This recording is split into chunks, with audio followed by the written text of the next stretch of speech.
उत्तर प्रदेश के हाथरस की एक और बिटिया दुष्कर्म का शिकार हो गई। नमस्कार, मैं अमित और आप देख रहे हैं हंगामा टाइम्स। मनीषा वाल्मीकि दुष्कर्म हत्याकांड ने सियासी रंग पकड़ लिया है और सभी विपक्ष एकजुट हो गया है कि दुष्कर्म की वारदात को अंजाम देने वालों को फांसी दी जाए। ये एकदम सही है कि दुष्कर्मियों को फांसी मिलनी चाहिए और उनके लिए कोई भी सजा नहीं होनी चाहिए।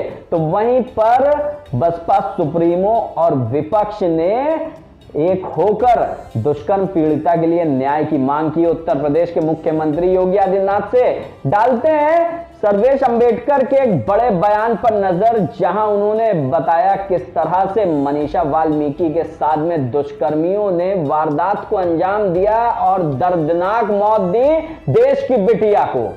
उत्तर प्रदेश में लगातार जिस तरह से महिला दुष्कर्म की घटनाएं बढ़ती जा रही है, वहीं आपको बता दें कि कल भी हाथरस में जिस तरह से गैंग रेप पीड़िता ने हॉस्पिटल में दम तोड़ा, वहीं आपको बता दें कि हाथरस में जिस तरह से गैंग रेप हुआ, उसके जो बयान लड़की ने दिया उसमें अभी तक जो 4 आरोपी थे उन्हें सलाखों के पीछे तो पहुंचा दिया गया है। लेकिन जहां प्रदेश सरकार ने यह दावा किया था कि कानून व्यवस्था को हम दुरुस्त कर चुके हैं, वहीं आपको बता दें उत्तर प्रदेश के मुख्यमंत्री ने बड़े दावे किए थे कि अपराधियों के एक पैर जेल में या तो वो प्रदेश छोड़कर भाग चुके हैं। लेकिन लगातार जिस तरह से महिला दुष्कर्म की घटनाएं बढ़ती जा रही हैं, आज हम बात करने वाले हैं समाजवादी जिस तरह से बसपा सुप्रीमो ने इस पर विरोध जताया और पीड़ित परिवार के लिए संवेदनाएं जताई और ये भी कहा जो भी मदद होगी बसपा से करेगी। वहीं समाजवादी पार्टी के राष्ट्रीय अध्यक्ष अखिलेश यादव ने भी पीड़ित परिवार और पीड़िता को श्रद्धांजलि देते हुए कहा पीड़ित परिवार को जो भी जरूरतें होंगी समाजवादी पार्टी उनके साथ है। इसी पर हमारे साथ सर्वेश अंबेडकर जी हैं, जो कि पिछड़ा अनुसूचित जाति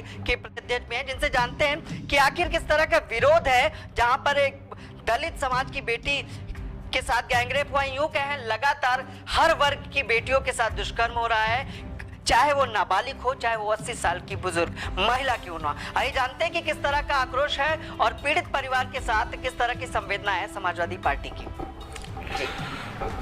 देखिए, हत्या, डकैती और बलात्कार ये किसी भी जाति पर हो वो गैर कानूनी है, गलत है, नहीं होना चाहिए। लेकिन सबसे ज़्यादा हत्या, डकैती, जुल्म, जाति, अन्याय, अत्याचार, व्यभिचार, बलात्कार ये दलित और पिछड़ों के साथ ही होते हैं।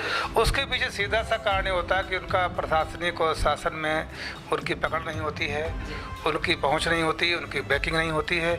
इसलिए जो आवारा किस्म के लोग हैं, चरित्रहीन लोग हैं, गुंडे हैं, मुस्टंडे हैं और सरकार की सह पर जो रात दिन इसी फिराक में घूमते रहते हैं कि किसी की बहन बेटी कहीं मिल जाए, नहीं मिलती है तो घर में घुस के भी उसको अगवा कर लेते हैं और गैंग रेप करते हैं।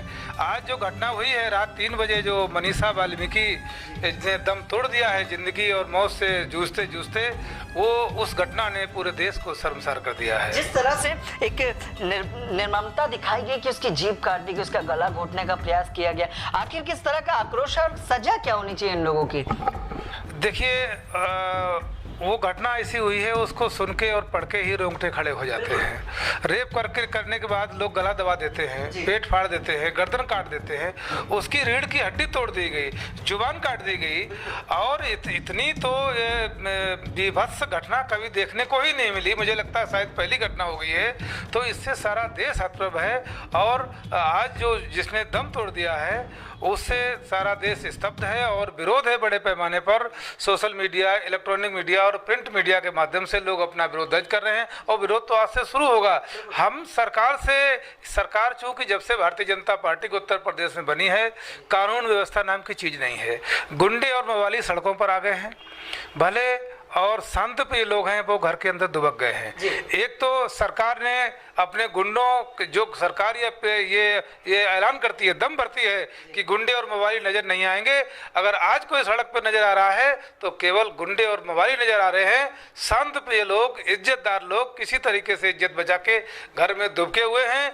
एक तो मार सरकार की और दूसरी मार कोविड-19 की। तो दोनों तरीके से जनता में बहुत ही आक्रोश है भारतीय जनता पार्टी सरकार के प्रति, चाहे वो प्रदेश की सरकार हो चाहे देश की सरकार हो। हम चाहते हैं उत्तर प्रदेश सरकार ने जितना इस प्रकरण को निगलेक्ट किया कि एक दलित समाज की, वाल्मीकि समाज की बेटी है, उसका कोई कहने वाला नहीं है।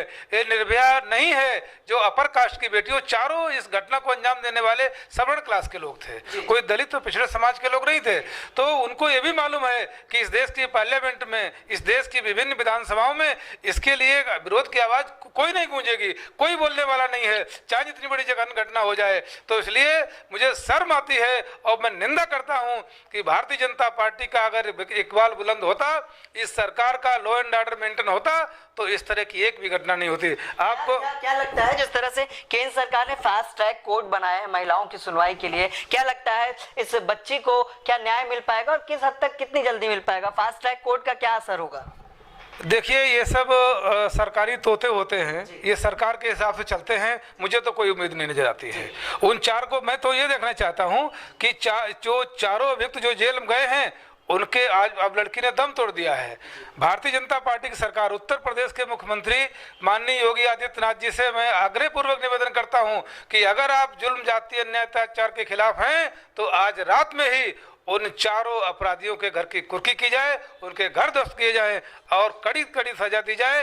1 करोड़ रुपए का मुआवजा दिया जाए उसके परिजनों को और कम से कम एक व्यक्ति को सरकारी नौकरी दी जाए और जघन्य धाराओं में उसके खिलाफ मुकदमा चलाया जाए, ताकि दूसरे लोगों को यह संदेश मिल सके कि इस तरह की घटना अब नहीं करेंगे। बिल्कुल ठीक है। तो ये थे हमारे साथ सर्वेश अंबेडकर, जिन्होंने बताया कि किस तरह का आक्रोश है और जहां पर फास्ट ट्रैक कोर्ट भी बनाया गया है, लेकिन जहां निर्भया कांड में पूरा देश जागा था, पूरे देश ने विरोध जताया था, वहीं देखना यह है कि आखिर इस पीड़ित बच्ची को हाथरस में जिस तरह से गैंगरेप हुआ, जिस तरह से एक ये कृत्य हुआ कि उसकी जीभ काट दी गई, उसके हाथ पैर तोड़ दिए गए, आखिर देखना है कि जिस तरह से अपराधियों को तो पुलिस ने गिरफ्तार करके सलाखों के पीछे पहुंचा दिया है, लेकिन किन धाराओं में मुकदमा दर्ज हुआ या किन धाराओं पर उन पर कार्रवाई होनी, जिस तरह से समाजवादी पार्टी का रुख रखते हुए सर्वेश अंबेडकर ने बताया कि कड़ी से कड़ी कार्रवाई होनी चाहिए और किस तरह का मुआवजा मिलना चाहिए। देखना यह है कि प्रदेश सरकार किस तरह की राहत पीड़ित परिवार को देती है। मोहित के साथ मैं विक्रम आपसे इजाजत चाहूंगा।